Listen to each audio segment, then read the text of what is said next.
기도 가운데 하나님을 만납시다. 우리 함께 한번 인사하겠습니다. 기도 가운데 우리 하나님을 만나십시다. 태평양 한복판에서 배가 난파되었습니다. 배가 점점 침몰해져 가는데 구조선이 올 때까지 버티려면 3명이 바다로 빠져야 한다는 것입니다. 수십 명의 사람들이 다들 눈치를 보면서 누가 좀 빠질까 이렇게 눈치를 보고 있는데 제 첫 번째로 됐던 영국 신사 한 명이 먼저 일어나서 대영 제국과 여왕의 영광을 위하여 이렇게 외치더니 그 자리에서 바다로 풍덩했습니다. 소리지고 바다에 뛰어들었습니다. 잠시 후 또 서로 눈치를 보고 있는데 미국인 한 명이 일어나더니 그레이트 아메리카, 미국은 위대하다 이렇게 외치면서 또 바다로 풍덩 빠져들었습니다. 이제 마지막 한 명이 남았는데 한 명이 빠져야 되는데 서로 막 눈치만 보고 있는데 그때 마지막으로 일어난 것은 한국 사람이었습니다. 한국 사람이 두 팔을 들며 대한민국 만세, 대한민국 만세라고 외치더니 옆에 있던 일본 사람을 발로 쳐서 바다에 빠뜨려 버렸습니다. 옛날부터 전해 내려오는 전설의 유모집에 있는 이야기입니다. 전설적인 유모집에 있는 이야기인데, 근데 제가 이거 여러분 한번 웃기려고 한 이야기가 아니라 우리 대한민국 사람이라면은 이 이야기에서 왜 대한민국 사람이 대한민국 만세 외치고 자기가 물에 빠지지 않고 일본 사람을 발로 쳐서 바다에 빠뜨리는지가 이해가 되죠. 그죠? 이해가 됩니다. 의아해하지 않습니다. 우리 대한민국 사람이라면 공유하고 있는 공통의 정신이 있어요. 공통의 정신이란 게 있습니다. 그것은 일본이 우리나라를 침략하고 괴롭히고 식민지를 삼아서 수탈을 했는데 그런 일본의 항거에 투쟁하고 싸웠던 사람들이 독립투사, 열사, 의사 이런 훌륭한 사람들이라는 거, 여러분 그 의식을 우리가 집단의식으로 공유를 하고 있습니다. 아마 우리 민족의 역사를 모르는 외국 사람이 이 이야기를 들으면 의아해할 겁니다.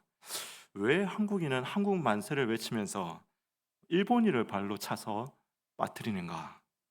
일본 사람한테 그 사람이 사기를 당했나? 뭐 그런 이야기는 전혀 없었는데 이해가 안 갈 겁니다.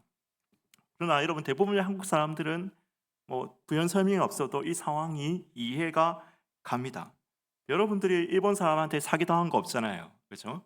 우리가 일본 사람한테 물론 그랬을 수도 있는데 대부분은 아마 일본 사람이 나를 때린 경험이 없을 겁니다. 개인적으로 이런 원한이 없음에도 불구하고 우리는 이런 집단 의식을 공유하고 있습니다. 왜 그럴까요? 우리가 일본의 우리 민족에 대한 침탈의 역사를 배우고 들었기 때문이죠. 역사를 배우고 들었기 때문에 우리는 그런 집단 의식을 공유하고 있는 것입니다. 역사를 잃은 민족은 민족이 아니다. 왜냐하면 역사는 한 민족의 정신을 형성하기 때문이다. 단재 신채호가 한 이야기입니다. 역사를 잃은 민족은 민족이 아니다. 왜 그러냐면 민족이 민족되게 하는 게 뭐냐? 민족의 정신을 공유시키는 게 뭐냐? 역사라는 거예요. 역사. 예, 역사. 그렇기 때문에 한민족의 역사는 한민족의 정신의 바탕이 되기 때문에 역사를 알고 역사를 배우는 것은 너무나 중요하다. 신채호가 그런 이야기를 했습니다. 그럼 실제로 우리 정신의 바탕이 될 뿐만 아니라 우리의 행동의 밑거름이 되기도 합니다. 역사가 우리 행동의 밑거름이 됩니다. 그럼 80년대, 90년대 중반까지 운동권 대학생들이 성경처럼 휴대하고 읽고 다녔던 운동권 입문서가 있습니다. 해방전후사의 인식이 한국 해방전후사의 인식이라는, 줄여서 해전사라고 이렇게 부르는 그런 책이었습니다. 여러분 이 책이 운동권 입문서, 운동권의 바이블과 같은 책이었는데요. 여러분 이 책에서 왜 우리 민족이 분단되었는가? 이걸 이렇게 우리 대한민국은 어떻게 해서 생겨났는가라는 것에 대해서 이렇게 설명합니다. 미국과 소련이라는 이 강대국 냉정 세력들의 그 이해관계 속에서 이승만을 위시한 친일 세력들이 자신의 영달을 위해서, 자신의 정치적 영달을 위해서 미국의 이해관계에 영합했기 때문에 대한민국이 탄생했다라고 그렇게 가르칩니다. 해전사에서. 그래서 우리 대한민국 원래 태어나지 말았어야 할 나라예요. 원래 통일된 조국을 세웠어야 되는데 이승만이 미국에 불붙어 가지고 이 물론 서른도 잘못했다고는 이야기하지만은 미국에 불붙어서 자신의과 그 친일 이승만은 친일파는 아니지만 하여튼 친일 세력들과 함께 자신의 영달을 위해서 미국과 빌붙었기 때문에 우리 대한민국이 탄생했다. 여러분 이렇게 역사 인식을 가지고 있습니다. 그럼 이런 역사 인식을 가지고 있는 사람들은 어떻게 행동하겠습니까? 한반도에서 미국을 몰아내고 정당성 없는 우익 정부를 몰아내고 통일 국가를 세우는 통일 운동을 하지 않겠습니까? 그럼 실제로 80년대, 90년대 다 그런 건 아니고 민주화했던 운동했던 사람들이 다 이런 생각을 가졌다는 건 아닙니다. 진짜 순수하게 민주화 운동을 했던 사람들도 다수 있겠죠. 있을 겁니다. 그렇지만 80년대, 90년대 많은 NL 계열의 사람들이 이런 통일 운동을 한 겁니다. 이런 역사 의식을 가지고 있기 때문에 제가 지금 말한 거는 극좌파의 역사 의식이고 참고로 제가 오해할 것 같아서 우파의 역사 의식도 균형 있게 말씀을 드리겠습니다. 우파도 견해는 근본적인 견해는 비슷합니다. 미국과 소련이라는 두 강대국 세력 사이에서 문적 분단이 일어났다는데 배경은 비슷합니다. 그렇지만 다만 그 소련이 급박하게 한반도를 공산하고 하는 그 과정 가운데서 미국이 383을 끄어서 그렇게 막은 측면이 있고 이후 북한의 단독 정치 체제가 들어서면서 토지 개혁을 하고 이렇게 실질적 공산화가 진행되고 있는 상황에서 이승만이라고는 아주 현실적인 외교 감각이 뛰어난 사람이 그에 대한 대응으로 남한 단독 정부 수립을 주장하게 된 것이다. 여러분 이런 역사를 배우면 당연히 민족 분단의 원흉은 뭐겠어요? 북한이 불법적으로 북한 지역을 통치하면서 이렇게 정치 토지 개혁을 가능했던 그 북한의 불법적인 세력들이 우리 민족 분단의 원인입니다. 이런 역사를 가지면. 근데 사실은 우리 대한민국 헌법에는 이런 역사관이 담겨져 있어요. 대한민국 헌법의 사조가 뭐냐면 대한민국 영토는 한반도와 그 부속도서로 한다. 이 헌법을 만들 때 원래 이승만을 비롯한 그 재현 사람들이 만들었기 때문에 이런 역사관이 담겨져 있어요. 여러분 이 헌법에 의하면은 북한의 지금 김일성, 김정일, 김정은으로 이어지는 이 위정자들은 한반도를 북부 지방을 불법적으로 강탈하고 있는 사람들이죠. 불법적으로 강탈하고 있는 사람들이죠. 이 우리나라 헌법에 의하면은 이 역사관이 우파의 역사관이 우리 헌법에 담겨져 있습니다. 근데 여러분 이런 역사를 배우면 어떤 통일 운동을 하겠습니까? 미국 몰아내자 이런 통일 운동 하겠습니까? 우파 정부 대한민국 정부를 무너뜨리자 이런 통일 운동 하겠습니까? 아니죠. 북한 빔씨가 이 불법적 정권으로부터 북한 주민들을 해방시키는 것이 통일운동이 되겠죠. 그런 통일운동을 하겠죠. 그렇죠? 제가 여러분 무슨 때문에 이런 이야기를 합니까? 역사 교육이 이만큼 중요하다는 겁니다. 역사를 아는 것이. 그렇죠? 그게 우리의 정신의 밑바탕이 되고 나아가서 그 바탕 속에서 우리의 행동이 나오기 때문입니다. 우리의 행동이 나오거든요. 그래서 역사가 그만큼 중요하다는 것입니다. 오늘 여러분 본문 말씀에서 느헤미야 9장 말씀에서 9장 이제 6절부터 끝까지 말씀에서 역사 교육을 시키고 있습니다. 역사 교육을 이스라엘 역사 교육을 시키고 있습니다. 여러분 이 역사의 의식이 느헤미야 9장에 담겨 있는 역사 의식이 포로 이후에 이스라엘 백성들의 사고와 행동 양식을 설명할 수 있어요. 이 역사를 알면 이 역사를 우리가 제대로 알면 이스라엘 백성들이 왜 그렇게 행동했을까? 포로 이후에 왜 그렇게 살았을까? 왜 그렇게 의식했을까? 여러분 많은 이해를 할 수가 있습니다. 9장이 그만큼 중요합니다. 여러분 9장에 요약된 이야기가 뭡니까? 9장이 지금 무슨 이야기를 하고 있습니까? 9장 전체가 오늘 10절까지만 읽었지만 사실 끝에 쭉 가면 이 이스라엘 전체 구약 전체 스토리가 쫙 나오고 있어요. 구약 전체 역사 이야기가 쫙 나오고 있는데 무슨 이야기를 하고 있는 겁니까? 제가 요약을 해보겠습니다. 이런 이야기를 하고 있습니다. 하나님께서 아브라함을 통해 가지고 아브라함을 갈대 우르에 불러내서 가나안 땅을 약속의 땅으로 이스라엘 민족에게 주셨다.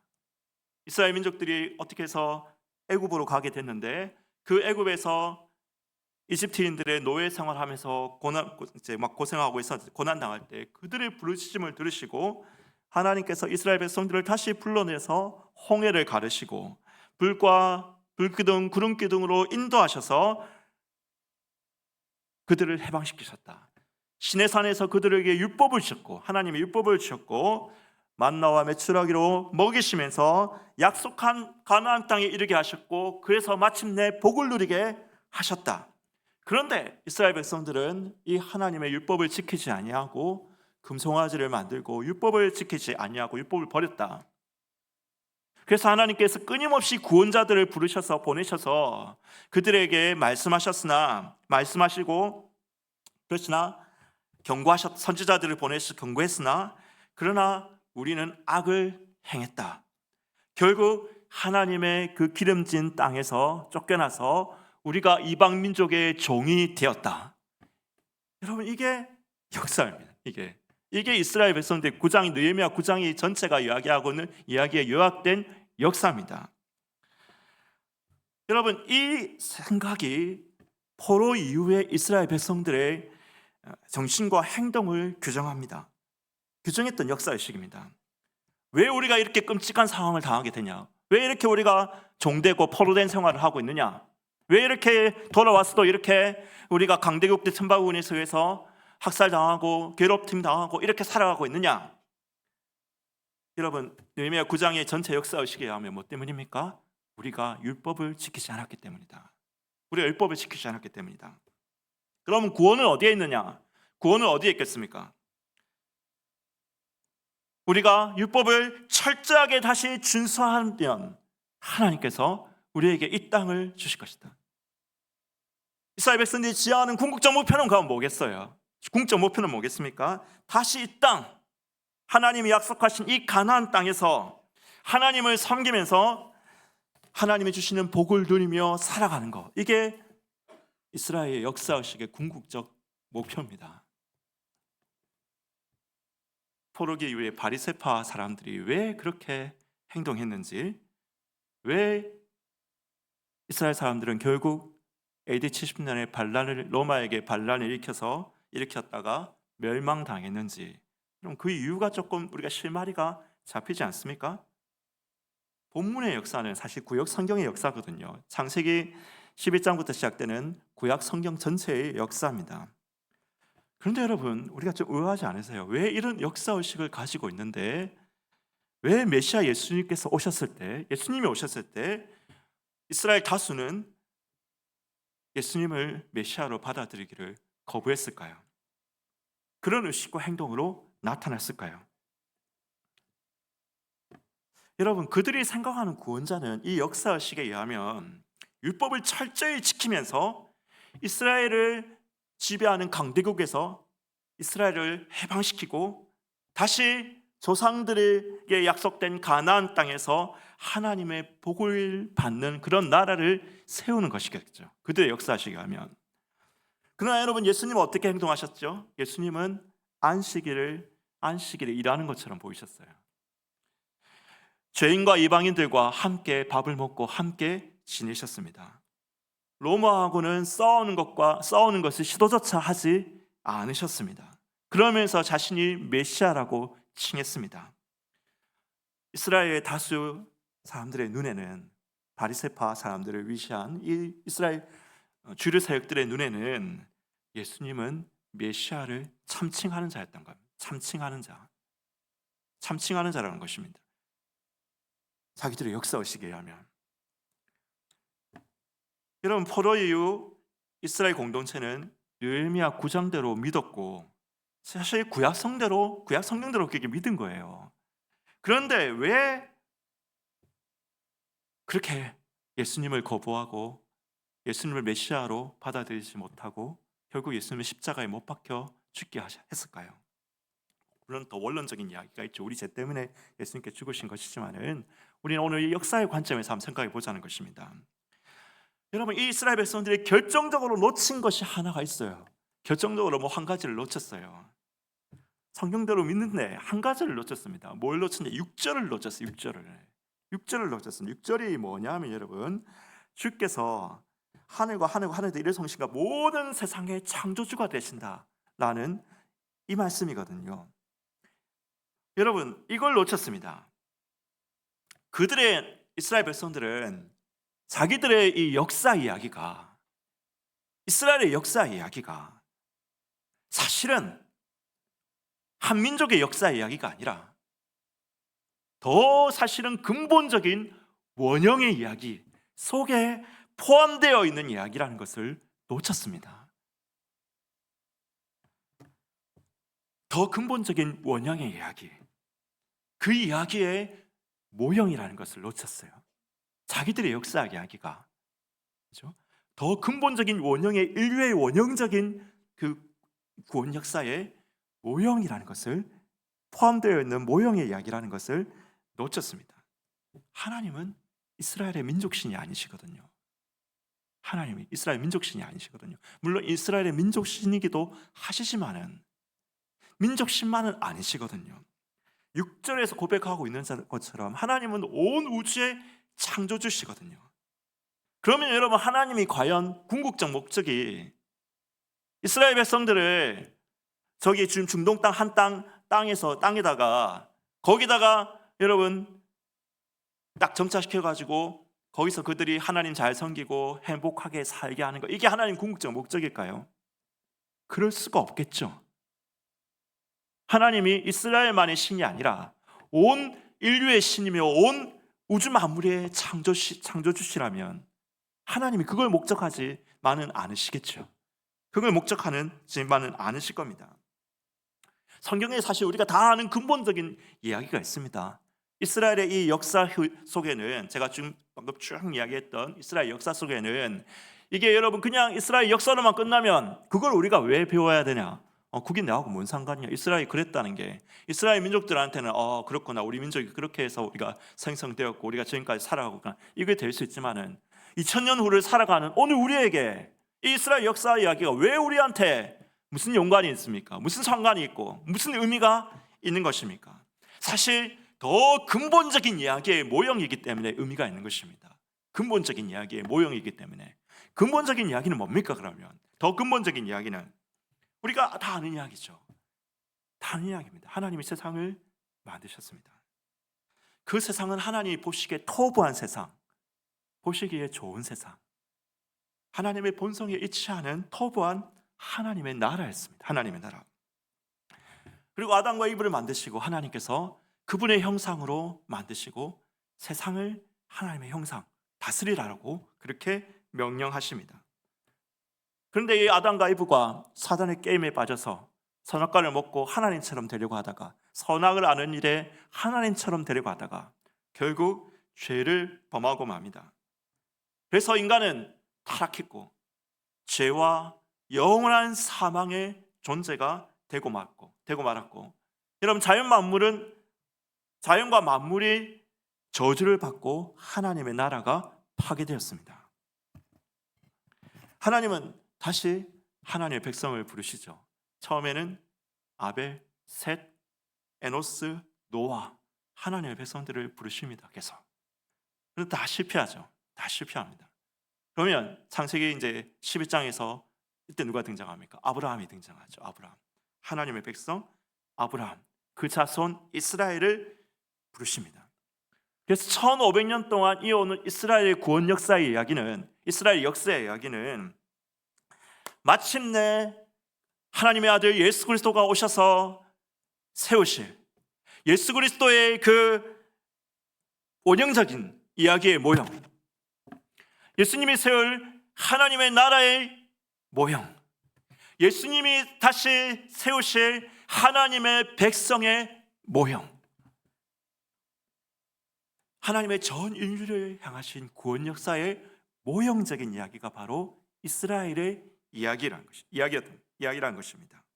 그럼 예수님이 오시면 이 이야기는, 이스라엘의 이야기는, 이 모형의 이야기는 원형의 이야기로 대처되어야 되잖아요. 대처되어야 됩니다. 그러나 이스라엘은 자신의 육체적 한계로 끝내 그것을 보지 못했습니다. 성경의 표현대로 의하면 수건을 걷어내야 되는데 수건을 거두지 못했어요. 고린도후서 3장 14절 한번 읽어볼까요? 같이. 한번 읽어봅시다. 같이 시작. 그러나 그들의 마음이 완고하여 오늘까지도 구약을 읽을 때 그 수건이 벗겨지지 아니하고 있으니 그 수건은 그리스도 안에서 없어질 것이라. 오늘까지 모세의 글을 읽을 때 수건이 그 마음을 덮었도다. 그러나 언제든지 주께로 들어가면 그 수건이 벗겨지리라. 여러분, 이스라엘 사람들은 결국 자신들의 눈에 있던 그 수건을 벗지 못해서 하나님의 구원 역사에 자신들의 그 모형을 뛰어넘는 원형을 보지를 못했어요. 결국 자기들의 생각에 그 한계에 갇혀서 율법을 지켜야지 우리가 다시 이스라엘을 세울 수 있지. 메시아는 율법을 지키는 사람, 메시아는 강대국으로부터 우리를 해방시키는 사람, 그래서 다시 모세처럼 다윗처럼 우리를 그런 나라로 만들 사람. 결국 여러분 자신들의 한계에 갇혀서 진짜 예수님을 보지 못했던 것입니다. 그러면 여러분 결국 이스라엘 이야기를 하자는 것이 아니죠. 우리 이야기를 하자는 거죠. 여러분 우리 이야기로 돌아와 봅시다. 우리가 가진 하나님의 구원 역사의식은 무엇입니까? 여러분들의 삶과 여러분의 행동을 규정하거든요. 우리 역사의식이. 여러분 우리가 가진 하나님의 구원 역사의식은 무엇입니까? 제가 좀 전에 이야기했던 창조, 타락, 그리고 하나님께서 구약을 통해서 끊임없이 하나님의 백성을 부르시는 그 과정 끝에 여러분 이어지는 이야기가 뭡니까? 예수님이 오셨다는 거잖아요. 그죠? 예수님이 다셨습니다.